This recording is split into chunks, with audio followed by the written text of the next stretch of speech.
What's going on, guys? Welcome back to the Pinfalls and Playbooks podcast, episode number 37. As always, I'm your host, Faiz Kabir, alongside my co-host, Fardin Khan. And guys, this week we are literally 1 week away from Wrestlemania, and it's shaping up to be a crazy card. It's obviously the build took a little while to get to it, but right now it looks like it's going to be a really good card. In terms of sports, we also have our NBA games that we're always going to talk about and recap as the season winds down. And MLB is pretty much at full swing right now as the season is continuing to go.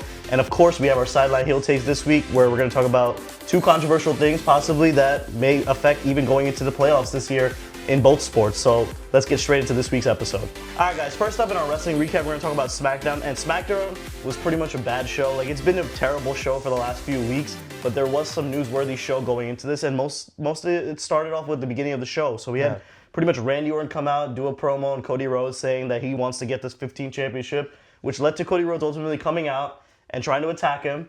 And the whole story of this show going into it was we were going to find out who the mystery person that Randy Orton has been talking to. And we kind of got that. It was not anyone, I'm pretty sure, expected at all.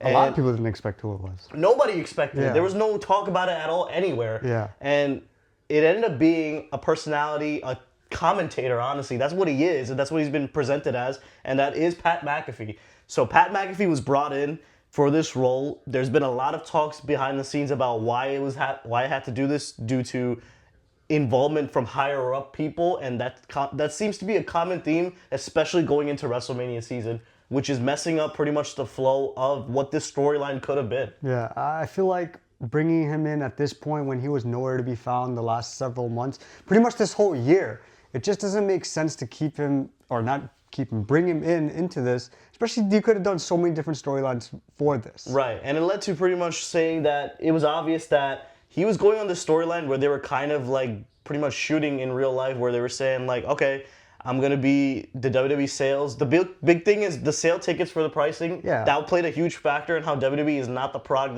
that it is anymore. And the weird thing is they were addressing this on TV, part of their storyline, which makes it even weirder on like why they needed to bring Pat McAfee in for this. Yeah, it's pretty evident that every event, every ticket prices have gone up, especially with WrestleMania tickets. There's still tickets on sale, and it's usually a sold-out show. And for some strange reason, or not even strange reason, but this year in particular, there's just, obviously the interest hasn't really been there. The storylines haven't really been there. And adding this, it doesn't. I see them putting this as like a last straw type of thing for them. For sure, but like I think it was the wrong move to make, because now people are shitting all over it, and no one's a fan of this, especially when you have this mystery storyline. You could have involved so many other people for this, and it just ended up being someone that no one really expected. But now you can't do anything about it at this point. Now Pat McAfee is going to be in Randy Orton's corner at Mania, and most likely will lead to Jelly Roll being in Cody Rhodes' corner. Yeah, pretty much Pat McAfee was saying how he's here to help Randy Orton save WWE, but is he really?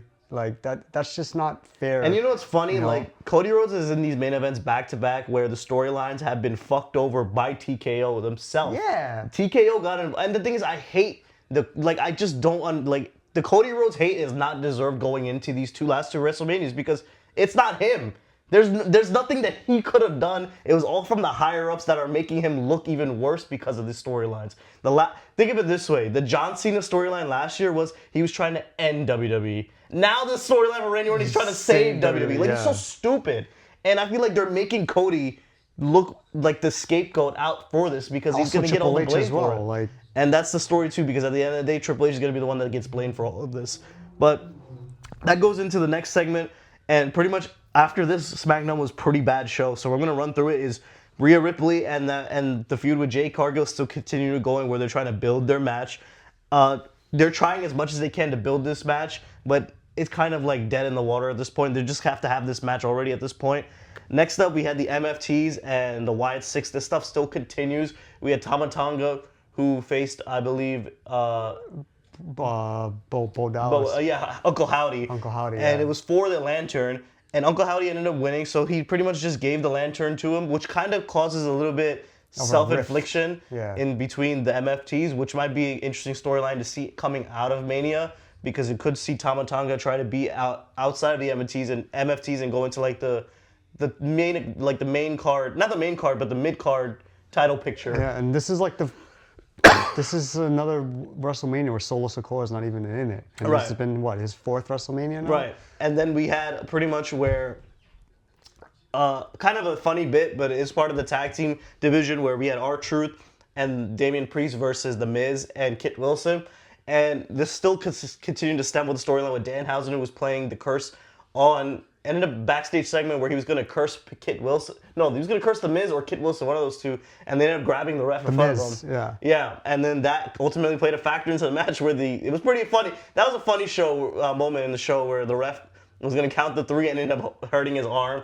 So that was kind of interesting to see how they're using Danhausen for just comedic relief. And everybody figured that he was going to accept the new R-Truth role in this anyway. And yeah, everybody loves him. It's fun to see what he's doing. Exactly. So he's actually pretty much a good, honestly, right now, it looks like he's a good buy for WWE because he's doing obviously more than just being on the show. Promotions, ticket sales, merchandise itself. There's more and more that he's doing for the business itself, which they for sure brought him in for those reasons. Then we had Cody Rhodes come out after this match. And this was interesting to see because I didn't expect Cody Rhodes to come back out, delivered a crossroads on Kit Wilson, and what people are saying was a off-the-rip promo where Triple H told him, go out there and say whatever the hell you want. And it was a good promo. And that's the thing, obviously, with Cody Rhodes is like, when he's really into it, when he's fired up, he delivers a good promo. And that's exactly what he did in this, and he pretty much was going after Pat McAfee and going after his agent, which is Ari Emanuel of TKO, saying that screw everybody that's around him and trying to make him look bad in the storyline go to shit. And that also continued on to Monday Night Raw, which we'll talk about. But the show ended with Sami Zayn and Carmelo Hayes for the U.S. title. And this was pretty much Carmelo Hayes' last chance to pretty much try to get into this match. But it kind of sucks because Sami Zayn pretty much beat him clean, and now it looks like Carmelo Hayes is not going to be at WrestleMania, which kind of sucks for him when he carried SmackDown for the last few months by doing these U.S. Open challenges. So it sucks that the guy that carried your SmackDown show, now he's not going to be on WrestleMania. Honestly, I think this is a hot take, but I think this was a TKO move as well, where they wanted to have Sami Zayn instead of Carmelo Hayes against Trick he Williams. is the bigger star, so obviously it makes sense. That, and the storyline with Trick Williams has been building too, so I get it. And plus, they didn't want to just probably do a one-on-one match. They wanted to have a title involved in that. And most likely it's going to end up probably being Trick Williams that wins that title. So let's see. Sami Zayn could easily just be a transitional champion going into Mania. So I get it. There's also possible double turn going on that because people are booing Sami Zayn now and Trick Williams is getting cheered like crazy.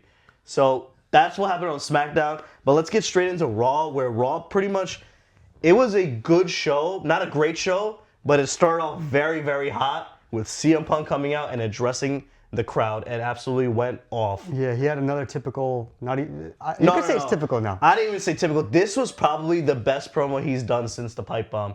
And it's because he did it with so much fire, conviction, and there's a lot of things that he used in this that are continuously going on in the WWE world. So this was a crazy promo where he delivered it. First off, he started the promo off talking about Houston itself. If you remember the promo where he was saying about there's a lot of things that happened in Houston. There's a lot of things that didn't go his way in Houston. That was a reference already in the beginning. He referenced Chris Benoit in his promo, which is even crazy to think about because what happened with Chris Benoit and in that building specifically, CM Punk was supposed to wrestle Chris Benoit that day, but Chris Benoit did not show up to the show. Obviously, we found out why he didn't show up, and he ended up facing John Morrison. So that's a shot he already threw out there, breaking into the fourth wall about why he doesn't really think Houston haunts him because of that stuff. Because he was supposed to face Chris Benoit and win that championship that day, but things changed. And, obviously that happened. Then he pretty much at that point went into destroying Roman Reigns for a good 2 minutes. Yeah. Then he was pretty much going into Roman Reigns talking about the big dog personality, about how him being fed by dog food. That was the last big thing that you remember pretty much from the big dog personality was, I think it was Baron Corbin when he was feeding him dog food and he was chained up. And after that, you didn't see the big dog character after that. And he was doing it. Obviously, you referenced Vince McMahon in this as well, who's a sacred name that you don't even say anymore, right? Then it led to the big part where he started talking about the issues that everyone's having with TKO again. And everyone knows that this TKO stuff and WWE stuff, They're kind of butting heads at each other right now. And this is going to be like a civil war that's going to bound to happen probably after WrestleMania. It's going to be... If WrestleMania is a failure, there's going to be complications. There's going to be a lot of shit that's going to be happening that's just not going to be great for fans. It's just going to draw away interest from the entertainment aspect of things. Right, but like the thing is, like, we're going to find out exactly who's going to be part of, I guess, maybe Team Triple H or Team TKO at this point, because there's been a lot of rift going on backstage. Maybe they, at the end of the day, it is WWE, they could be working us all. They could all just be part of the whole fucking game, right? But what would it lead to, though? That's the problem. Like, what is it, like, really, you know... there's a lot of things that I have in mind about theories about why this is going on and stuff like that. Obviously, there's a money aspect involved. For sure. And this is why we have rising ticket prices. And I feel like when WWE, I guess, sold its rights to TKO, they wanted to take full control of it, and a lot of people didn't want that to happen. Obviously, we have WrestleMania in Saudi Arabia next year. I'm sure a lot of the people backstage didn't want that to happen because it's the biggest show of the year. Right. Why are you going to push it all the way out to the Middle East, where right now, obviously, there's shit going on in the Middle East, and it's not making it more watchable. The product isn't there, and at this point, we don't know what's going to happen, really. Yeah, so that's pretty much what's going on that aspect. But Punk pretty much gave the last second push for this main event to even be more juicy, even though Punk's been carrying it on the promo side. There's literally one more week left. Roman Reigns is on that show next week. He needs to deliver his best. If he's going to be on the show next week. Yeah, it's on the show next week. And if he doesn't deliver anything close to what obviously he's not going to get to this level. No. But he needs to say some things that'll, I guess, push him over to the edge with the fans. Right. Obviously, we don't know who's really face, heel in this. They're both could be. You could go either way. It is. This is a 50-50 main event where you don't know who to root for. Like, you could root for CM Punk. Nobody would be. And honestly, it's pretty undecidable. I don't know who's gonna really win this main event either at this point. But Roman Reigns is going to be on that show next week. There has to be a one last second push on his side, because I'll tell you right now, Punk is easily carrying the load for this entire WrestleMania build. So that led to a a one-on-one match with LA Knight and Austin Theory, but this led to a bunch of shenanigans, which everyone kind of predicted when IShowSpeed was going to get involved, and it ultimately led to IShowSpeed and Division. They're now teaming up to face the Usos and LA Knight. This is one last match added to the show. And I think this is gonna be a good match, obviously. I think so too, yeah. IShowSpeed's very entertaining for this, obviously. He gets it, he knows what he's doing, and this is gonna be a good match going into Mania, and this is the last good match that they added for the show. Next up, we had Dom Mysterio attacking Finn Balor. I think it was supposed to be a JD McDonough. They were supposed to have a one-on-one match. And ultimately led to Dom beating him up and still continuing their build to it. He hit him with a chair. JD McDonough got involved. Yeah, and it's just building that match to one more, because there's no stipulation. There's nothing really big about that match. It's just a blood feud between JD McDonough and the Judgment Day at this point. So let's see how that goes. Next up, we had AJ and Becky. They had another backstage promo. At this point, they've been milking this feud for so long. They just got to blow it off. Yeah, both of them really haven't been on television, and it's just, it hasn't really built. Like, this is one of the few matches, if not the only match, that necessarily hasn't had a build besides maybe one thing, and that was that promo with them building up to this. In reality, this has been the longest build, technically for a Mania match. But it just died down because both people are not on this show as much. And I'm pretty sure this is going to be their blow-off match at Mania. 100%, yeah. Next up, we have Seth Rollins come out, pretty much addressing Gunther and what's going on in that situation. And still, no answer really from Gunther at this point. Gunther came out, did an attack, and it didn't lead to anything. They got pulled apart, and then we had a backstage segment where Gunther is confronted by Paul Heyman, and this ultimately led to what's going on here. And Gunther pretty much said in a few words, without really saying anything, that you owe me a favor, and everybody kind of already knows what that means. He's going to go for Brock Lesnar after Mania. Probably during SummerSlam. Most likely it's going to be at SummerSlam, where he might even retire Brock Lesnar at SummerSlam. So we'll see exactly that IOU favor. So it's funny because Paul Heyman's in these IOU favors for everybody at this point. Anytime there's an IOU with Paul Heyman involved, something big is going to happen. And at this point, there's obviously really no build to this match. But this can easily be the match that steals the show because of the two people that are involved in it. So we'll talk about all of this predictions next week, where the card might be most likely set. But next up, we had Finn Balor, where he did a backstage promo, already hinting at, everybody knew, it kind of had a feeling that the Demon was going to be back. And then when the show ended, they kind of just spoiled it automatically. They just put up a poster of the Demon Finn Balor against Dom Mysterio. I'm like, okay, not even save it, but all right. And we all knew it was going to happen, but I guess they just decided to like rip the Band-Aid off and show you right now, then and there. Stephanie Vaquer, here's another segment that's been built, segment that hasn't really been getting a lot of attention, but ever since yesterday, it's getting a lot more attention now because of the backstage segment where Stephanie Vaquer laid the beat down on Liv Morgan. She has a massive knot on her head. So what ended up happening is they ended up, Liv Morgan and Roxanne Perez were talking backstage. Stephanie Vaquer came out of nowhere, ended up pushing Liv Morgan into Roxanne Perez, and they made a nasty sound on TV where their heads clinked together. And automatically everyone knew online, in the arena themselves, everyone made an old sound because they really got hurt. Then Stephanie Vaquer grabbed her and threw her into the TV. That looked like a bad landing too. And I'm like, damn, this girl's laying the beat down on her. And the crazy thing is now they're both in concussion protocol. Right. So we don't even know if that match can even happen at Mania right now. So that is an interesting storyline where that match is in jeopardy.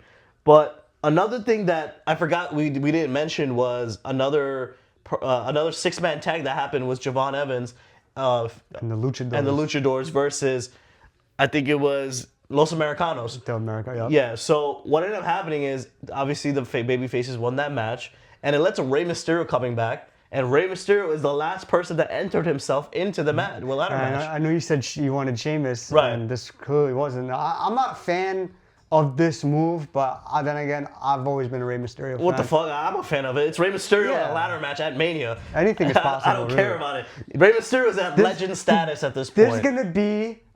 This might be the match of the whole pay-per-view. It usually ends up being a stipulation match like that. Yeah. And the thing is, it's already been announced. We'll talk about it at the end what matches are going to be shown on ESPN, which is why they pretty much factored into a big story like Rey Mysterio, because he's at that point where he's on legend status. No matter what he does, he's going to get cheered no matter where he goes. 100%. So it made sense to add Rey Mysterio to this match, especially when he got cleared for it.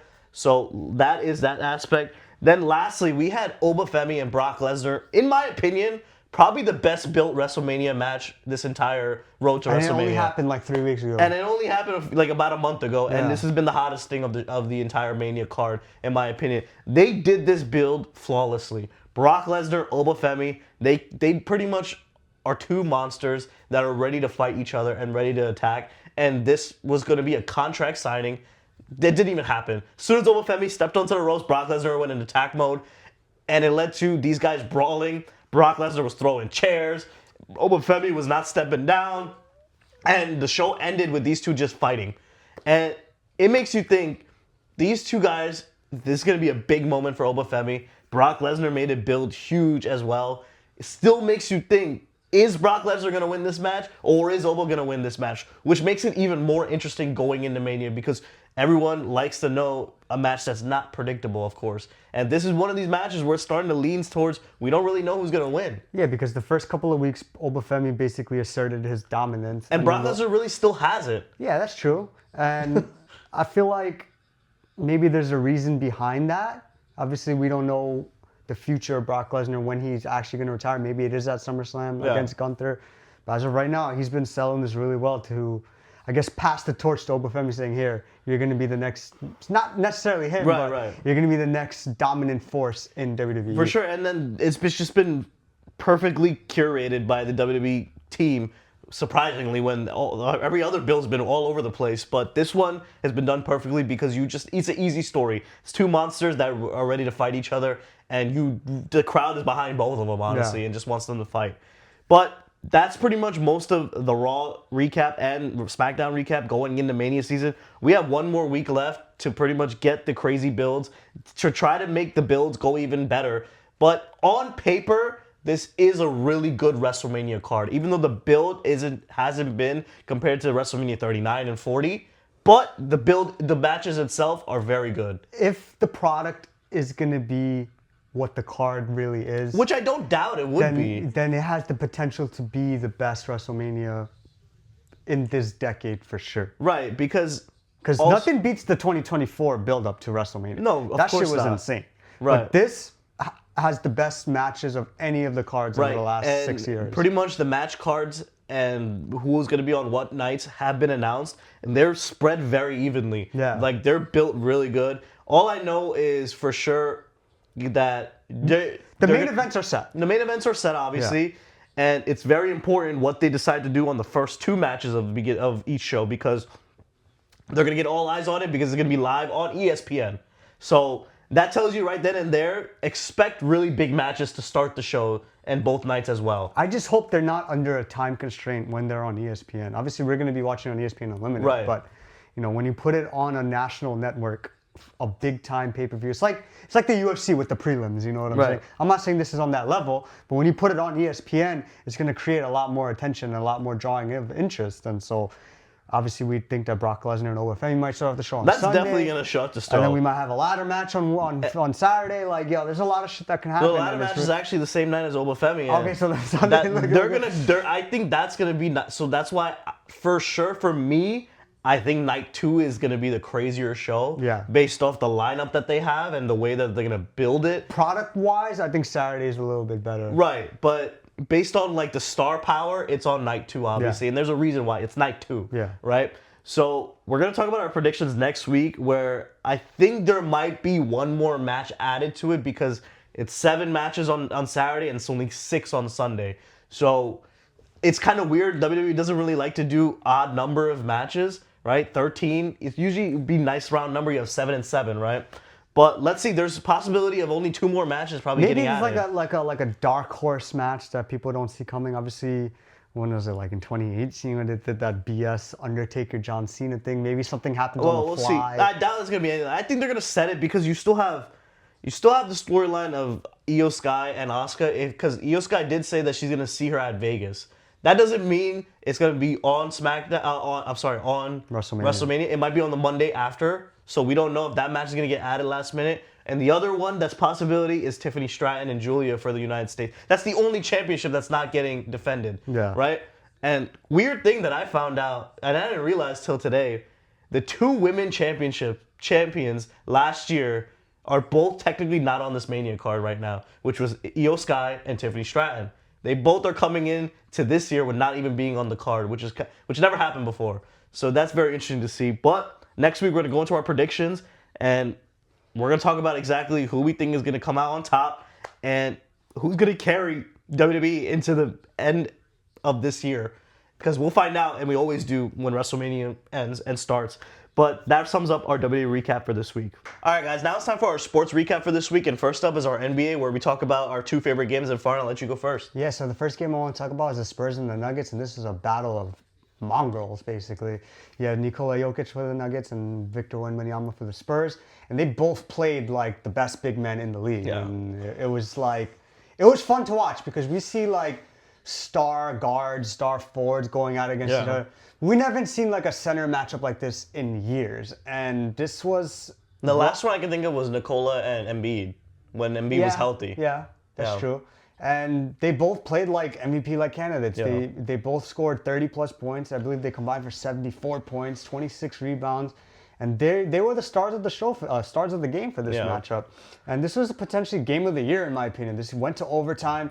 There were so many crazy shots, a lot of good defensive possessions. Yeah. And Nikola Jokic kind of just proved that he's just a step above as of right now. Right. Over Wembanyama. He hit a crazy shot over him with like 2 seconds left, and they basically solidified the Nuggets win.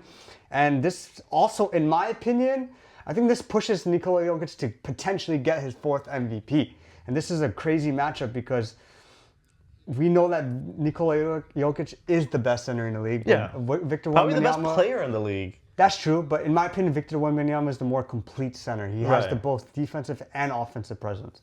But that's the first game I want to talk about. Second game I want to talk about is the Heat and the Celtics. The Celtics, they won this game 147-129. The Celtics, like how we all have always been saying, if they're on, and they were on this game. Yep. They scored 53 points in the first quarter, which I think is the most points scored in any first quarter this whole season. Sam Hauser, he went 5 for 5 from 3 in the first quarter, and they were hitting threes left and right. And like we said, if they're on, and they need to continue this hot streak going into the playoffs. Obviously, Jason Tatum's been coming. He came back, and he's been actually playing really well. Yeah. Like, he's been getting more rebounds than Nemias Queta, he's a center. And Jaylen Brown, he continues to do what Jaylen Brown's been doing this whole season. He dropped 43 points. And at the end of the day, the Celtics, they're favored to come out the East. Obviously, the Pistons are the 1 seed, but they put Boston up on that upper echelon to come out the East. And in my opinion, I feel like this is their year to do it, because obviously the Knicks, their question is going to be, can they really gel together moving into the playoffs? And the Pistons, how real are they without Cade Cunningham? Like, they're not going anywhere without Cade. And when he comes back, that's still to be determined. If he even comes back. Even if he comes back. But as of right now, this is the Celtics' year to come out the East. Not necessarily win the finals, but to come out the East, it's got to be this year. And I'm not sure what's going to be going on moving forward. But like I said... And the thing is, another team that people forgot about, they were hot, and then now they forgot about them. Now they're looking hot again. Cavaliers, Donovan Mitchell and James Harden, they've been looking good again. Yeah. So when they start to gel, that's another team that's very interesting in the East as well, because they are matched up, and they are built to try to go up against the Celtics based on size and depth, right? So that's going to be a good matchup if they do match up in the playoffs. That's going to be a good series right there. As of right now, I believe it's Pistons, Celtics, Knicks, Cavs. Yeah. It would be Pistons and the Cavs in the second round. I think the Cavs could take out the Pistons. Yeah. And then it would be another matchup between the Knicks and the Celtics. We don't know what to expect for that matchup. For sure. The Celtics, the key for them is, if they're going to keep shooting threes, they got to make them one. Yeah. If they do go up ahead a lot, they got to adjust their game where they keep the lead instead of choking it away. Right. And then obviously the Knicks, they're just being carried by Jalen Brunson's game. Yeah. Because Jalen Brunson... And everybody else just been very inconsistent. Yeah. Because Cat's been looking not as good as the year started. Anunoby, Hart, those guys are all very if they're good, they're good. But if they're not, they're pretty bad. Yeah. But Jalen Brunson's your only consistent player where he's dropping 37, 40 points. So it's just... Brunson's doing what Brunson does all the time and carrying the Knicks. But let's see how that East plays out. But let's talk about my two favorite games, which first off is going to be a West game, where it was the Dallas Mavericks versus the Los Angeles Lakers. Now, the Lakers, we talked about it, where they were getting very, very hot. And a lot of people thought the Lakers are going to make moves into this playoff season. That immediately went to shit when Luka Doncic got hurt. And he ended up getting a grade 2 hamstring injury. And Austin Reeves. And I was going to add that too, because Austin Reeves as well is now out for the rest of the regular season because of his injury as well. So now the Lakers are down to 41-year-old LeBron James. And I'm like, this ain't the LeBron James where he was carrying Cleveland. He can't do this, right? But we did see spurts of it in this game where he dropped 30 points again. But I want to talk about the Dallas Mavericks and Cooper Flag. I don't know what else to say. Cooper Flag literally dropped 94 points back-to-back games. He had a 51-point game the previous game, and against the Lakers, he dropped 45 points. Cooper Flag decided to step up this month because he was like, I'm tired of y'all thinking Concanopoulos is the Rookie of the Year. When everybody in their mother knows Cooper Flag is the better player, he wants that Rookie of the Year, and that's what I like about this kid. He's driven, and he wants to win things. So obviously, the Mavs are out of the playoff contention. So in his mind, he's like, I'm gonna go for the rookie of the year, and that's why Jason Kidd's been giving him the ball. He's been taking 20+ shots. But the one thing I love about him, he's so efficient from the goddamn field. He's taking 29 shots, but he's shooting 21 for 29. At this point, what can you say if he's putting up those points? And at the end of the day, he's 19 years old. He's not even 20 yet.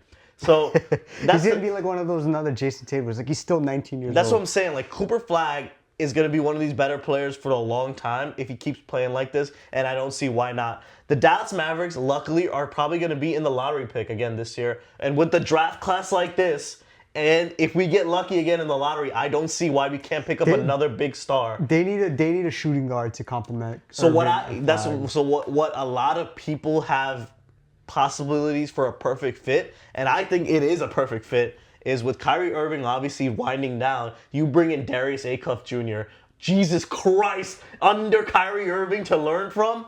That's if they get the opportunity to do it. Right, because first of all, Darius Acuff is rumored to be not even a top 3 pick right now. He's supposed to go around like 4 or 5, which I do think the Mavs could get a pick like that in the 4 and 5 range. So I don't know. Let's see how the draft comes out and how the lottery comes out at that point. But the Mavs' future is looking really, really good with Cooper Flag leading them. So the next game I want to talk about is the Hornets versus the Timberwolves, where the Charlotte Hornets have been looking really, really good, in my opinion, right? Ever since Knupple stepped up his play and playing like a Rookie of the Year candidate, LaMelo Ball is getting the recognition that he always should get, where he's looking like one of the best point guards in the league. In this game, he dropped 35 points. And then, in my opinion, they're probably Charlotte's biggest player is Kobe White. They traded for Kobe White. He's coming off the role, accepted the six-man role. He's giving me Ginobili vibes because he's accepted that role and he decided I'm going to driving. Yeah, and I'm going to drop 15, 17 points, do my perfect thing, and be the ones that we're going to like, all right, this is going to be my role, and I'm going to try to put up points and boost this young Hornets team. And that's exactly what they did. They beat the Timberwolves in this game. It was 122 to 108. And honestly, the Timberwolves, they go nowhere without Anthony Edwards. Anthony Edwards did not play. And obviously, this could have been a different outcome with Anthony Edwards have been playing. But they need him back ASAP going into the playoffs because the West is super competitive. And if you're going into the playoffs without Anthony Edwards playing 1 or 2 games, you could fall very easily out of the playoffs. And they're in the top 5 seed currently, projected. So if they keep losing games to end the regular season, they're going to drop even more. And if you drop even more with Anthony Edwards not coming back, you don't want to be down 1 to 2 games to start your playoff run against these teams in the West. Right. So that's pretty much our NBA recap for this week. There's literally, 2 weeks left? Not even. Just this rest of this week. Right. Really. There's only 1 week left of NBA games where we're going to get decided on the seedings. And then at that point, NBA playoff season is going to be starting. Playing. Yeah. Right? And then we're going to have teams set, and then the playoffs start. So NBA season is wrapping up. We're going to pretty much figure out exactly at this point who's going to be the favorites to win these awards. This year, the awards are so all over the place because there's 2-3 awards that it's a toss-up at this point. I think Defensive Player of the Year is going to go to Wembanyama. That's for sure. We don't know who's going to win MVP. We don't know who's going to win Sixth Man. We don't know who's going to win Coach of the Year right now. Or even Rookie of the Year. There's a lot of awards all up for debate this year, but that kind of sums up our NBA recap for this week. All right, guys, now it's time to get into our MLB recap, and MLB season is pretty much underway, and there's a lot of stories to talk about. Yeah, so the first thing we want to talk about is the Yankees. They actually won all 3 series matchups against the Giants, the Mariners, and the Marlins. They had a tough outing against the Marlins on the last game, but overall, right now, they're 7-2 as we watch them play the A's.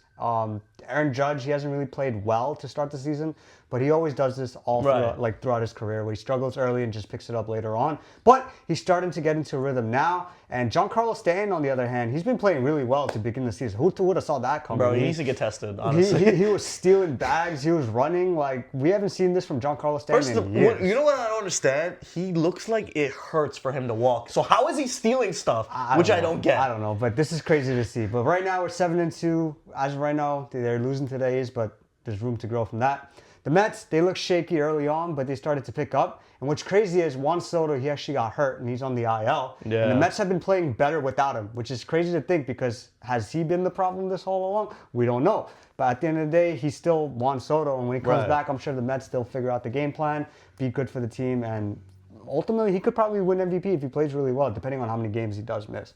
The Dodgers, they've been doing what the Dodgers have been doing the last couple of years. Ohtani, he finally started to get his home runs in. I believe he hit 3 in the last 4 games. Yeah. The Brewers, they've been playing really well, and a lot of people don't talk about them because they're the Milwaukee Brewers. They do this every year where they start off really strong, they continue to stay hot, but they just unravel in the postseason. The Blue Jays, on the other hand, they look awful. They just got swept by the White Sox. The White Sox, who's probably one of the worst teams I don't know what's going on thus far in the MLB, but the White Sox, they've actually been playing really well. On the other hand, the Blue Jays, I don't know what's going on with them. What's going on with Vlad? Their offense is You had Vlad coming in as MVP this year, but I'm sure they'll figure it. It's always the early slump. Teams will figure it out. Players will figure it out. But the biggest news in the MLB this whole season has always been the ABS system, and the ABS system is in full swing right now. There's been a lot of questionable calls that people have been challenging, and it's just as great for the MLB because at the end of the day, it gives a fair play to the batters and also to the catchers that's not getting the calls that they need. And I believe there's pretty much an ABS call every inning. Like, obviously, they only have 2 challenges. I think they should increase that. But I get the logic is if you challenge and you get it right, you keep your challenge. And they've been doing that with, like, the regular challenges for the MLB. But when it comes to the ABS system, definitely creates fair play for the MLB. No, I agree. And then it's good because, obviously, it makes the umpires actually think about their decisions and what they're going to do, right? But I'm a little confused on exactly how many can you do? Because I see them do 5 in a row. Like, I seen a game where they're doing 5 in a row. Like, how, I don't know. I feel like that should get regulated a little bit because it's kind of crazy to just keep calling shit. You know what I mean? Like, give it a cap. I feel like in the innings itself. I also think that there should be a cap. Because it slows the game even more, though, which people do complain about the pace of games. I agree that there should be a cap, but if you think about it, it also creates that sense of timeoutness for players to catch whatever it is. Obviously, it takes what? Maybe at most 10 seconds to get the call from the ABS system. Right. But I agree that there should be a cap. How many? I do think it's 5. 5 is perfect, in my opinion. I think like 5 is perfect. Maybe into the postseason you do 3 Yeah. because like in the postseason more people. That's where it obviously matters. Yeah, more. it matters more there, and obviously more eyes are watching the game. And what people always complain about is the games are too long. Yeah. Right. And you do all this stuff, it makes the game longer, for sure.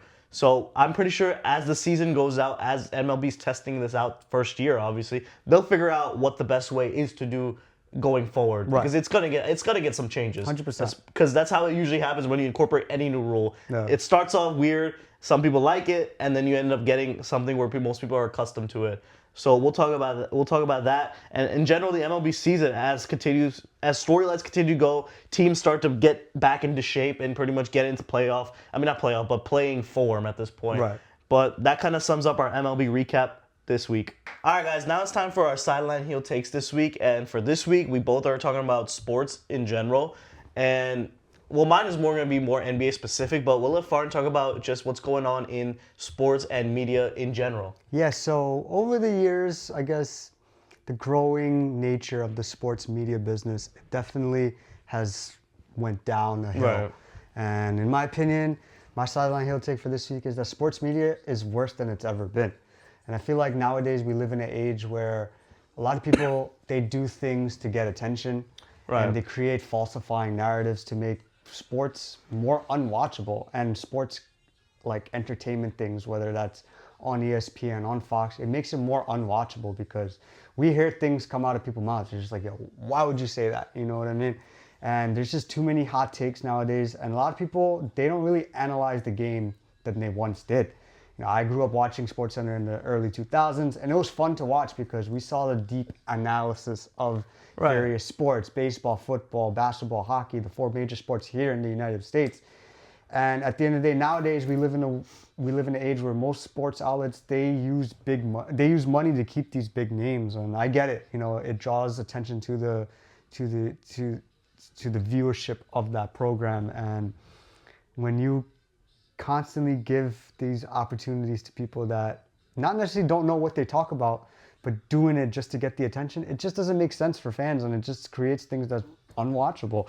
And at the end of the day, it makes it harder for people to consume them because there's so many different platforms nowadays where we can consume sports, whether that's on social media, different channels on TV. Right.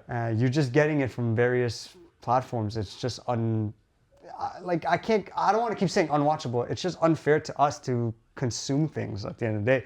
And also from a business perspective, it creates an issue when it comes to people that's trying to get into sports journalism, because we grew up watching a lot of various sports writers. We saw ESPN insiders, all of these players who actually come to these networks, they give their takes, they analyze the sports really well, and they don't get the credit that they deserve.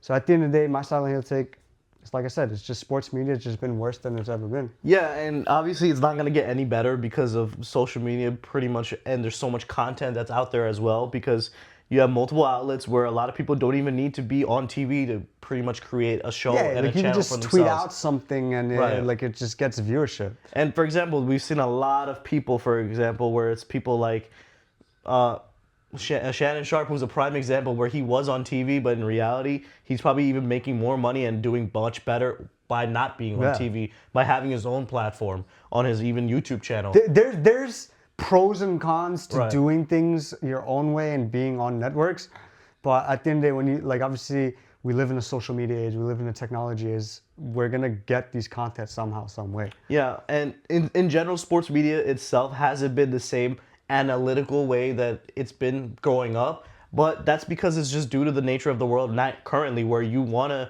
watch stuff where it has the big names, the big cash grab titles and pretty much the big shock value factor, which gets a lot of people into it. So sports media in general is never going to be the same as it used to be, but there has to be ways where we can regulate it and make it better in terms of analytical parts of it. Yeah, because I feel like the funner aspect of it is these takes, is these people saying whatever it is need to, but they need to create some element to it where we can consume it, understand the game better. Instead of just throwing out just outrageous sayings and statements at this point. Like because you have the younger generation that's not going to be focused on the love of the game versus the love of the player, the love of the sport. They want to look at the hot things that they say, right? So like that's just the way that the world is going forward. But hopefully there's a way you can pretty much make that content separately or maybe specifically for those crowds. And it definitely creates a caveat for players, or not players, for people wanting to play sports. Because they don't want to be viewed in a different way. You know what I mean? I get you. All right, and then for my sideline heel take this week is pretty much with revolving around NBA. And with the NBA playoffs literally coming up in a week or two, this is going to be a big factor going into, and a controversial thing a lot of people have been talking about all year, forever, honestly. And it mostly started off back when I could think about is when LeBron James was doing this. And this is what I'm talking about is the word flopping. So flopping has been around probably forever in the NBA, but like I said, it was more prominent and more talked about during LeBron James in his Miami Heat era, right? And flopping is pretty much the act of where you're pretending to get in a way where it favors you and you're winning and try to win the game, obviously, right? So it could be whether you could do an offensive flop where you could try to pretty much get away to the rim and get a foul call, or the most efficient way or the most direct way is on a defensive side where you're guarding an offensive player and you ended up pretending to get hurt or pretending to get pushed off, whatever it is, to make the act and let the referee know that the call should be going your way versus the other team, right? And we've been seeing this forever with especially huge people like Marcus Smart. And it's funny because mostly it's these role players that end up doing the flopping role and have the biggest role and impact while doing this. You don't really see superstars doing it, and if they are doing it, they get called out immediately, and you don't see them really do it again for a while, right? Yeah. And that always happened with people like LeBron James, people like Steph Curry, all these people where they consider themselves flopping just to try to get the favor in their position. And my hot take is that I think NBA flopping is part of the game, and I don't think it's really wrong at all. And I think, honestly, if you're able to be a good flopper for your team, you're a valuable player at that point. Because if you're able to act your way into getting a better position for your team, why wouldn't that team want to have that person on their winning side, right? So it makes you think like, okay, now we're going into the NBA playoff season where a lot of calls and a lot of game-winning possessions can be dictated by people working and acting it out. Now there is some regulation on it because now the NBA can review flopping acts, right? But if you're able to get away with them now, especially during the super surveillance that is and how crazy the flopping is watched now, if you're able to get away with it still, I think that's a huge way that you're making your team go above and beyond and trying to win those games. And it could be offensively or it could be defensively. And the big thing that a lot of people have been talking about all season long, starting last year, was Shai Gilgeous-Alexander, where I guess you can't really call it flopping, but he's doing it in an offensive way. You can call this an offensive flop because people have been calling it foul baiting, right? Which is basically another way of saying he's doing an offensive flop of getting his foul and getting his team to get into the position to score more points and get above the other team, right? I think the issue here for most people would be this idea of competitive advantage. Like you master something and you're going to use it to your advantage to win these games, which is justified because you want to do whatever you need to win the game, especially when you're going into the playoffs where every game is going to matter and you're going to do the best to try to win a championship. At the end of the day, I feel like flopping, I've never really cared for it. But when you see a flop, you're just like, wow, this guy just flopped like crazy. You know what I mean? I think you have to sell it well. This is where this idea of you got to put on an Oscar award-winning performance to get the call you're going exactly. Away, you know? And that's why you got to master it. That's why I think like if you're really good at that and you're able to fool referees and fool the players itself, then you deserve, doing your job. Yeah, you're doing your job. You deserve to be in the way and on the court to try to get your team to win the game. And in terms of offensively, yeah, like nobody wants to see people flopping and getting and pretty much foul baiting to get it. But this started way back from what I remember was James Harden was one of the prime examples of doing it. Yeah, where he used to grab people and go to the rim. And I'm like, I think it was obvious at that point. It was definitely obvious, but I think what people see nowadays with SGA is the fact that he's doing it to just do it. Versus James Harden, I feel like he was doing it to benefit more in a way where it helped out his team because he really didn't have the necessary tools to do it. The funny thing with SGA is like you said, he knows he's doing it. Yeah. But the thing is, he's forcing the refs to call it. Yeah. And if the refs don't call it, then that's on them, right? Because like it gives you the idea. It was like, all right, why are the refs start being in a spot where it's like, oh, should we call this or should we not call it, right? And then you end up getting forced to do a call where it might not go in the ref's favor, because at that point, if you're not calling the foul baiting all game long and then you call it in the last minute of the game where it matters, it's like, all right, why did they just start doing it now, and why didn't they call it all game long? And it's definitely going to be more watched this NBA playoffs. 100%. With SGA, especially going into the playoffs, defensively with a lot of people trying to get the edge, because you obviously have a lot of those role players who are going to try to make their impact, not on offensively, maybe not defensively, but be on the role players where they can do these offensive flops or defensive flops to try to get their team to position to win games, right? Exactly. Yeah. So flopping, in my opinion, is an art. We'll see how it goes in the NBA playoffs, where it's going to be a big thing. But let's talk about where the NBA season is going to be wrapping up now, right? And in terms of WWE, we're wrapping up that kind of our season in WWE really too at this point. So there's a lot of things going into motion, and we're going to be talking about it all in the next 2-3 weeks, where a lot of big things are going to be happening in the wrestling and sports world, right? So there's a lot of stuff to talk about there, and we're all going to cover it here. But thank you guys for joining us, and we'll see you guys next week. Peace.